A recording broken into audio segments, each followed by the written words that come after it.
ছিল একটি পরিত্যক্ত পুরনো জমিদার বাড়ি। লোকজন বলত রাত হলেই সেখানে অদ্ভুত শব্দ শোনা যায়। একদিন সাহসী কিশোর রাহাত সত্যটা জানার জন্য টর্চ হাতে সেখানে গেল। বাড়ির ভাঙা দরজা ঠেলে ভেতরে ঢুকতেই ঠান্ডা বাতাস লাগল।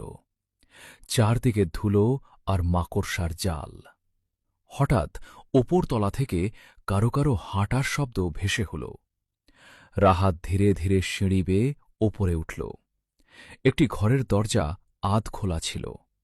ভেতরে ঢুকতেই টর্চের লাইট নিভে গেল।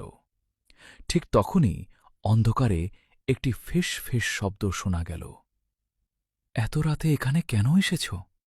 ভয় ফেলেও রাহাত সাহস করে বলল, কে আপনি? কোনো উয়োর এল না।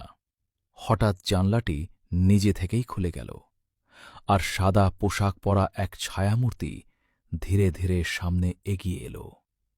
রাহাত দৌড়ে নিচে নেমে বাড়ি থেকে বেরিয়ে এল। বাইরে এসে পেছনে তাকাতেই দেখল বাড়ির সব জানলায় মৃদু আলো জ্বলছে, কিন্তু পরমুহূর্তেই সব আলো নিবে গেল। পরদিন গ্রামের মানুষ সেখানে গিয়ে বাড়ির ভেতর রাহাতের টর্চ লাইট পড়ে আছে, কিন্তু কোনো মানুষের পদচিহ্নও নেই।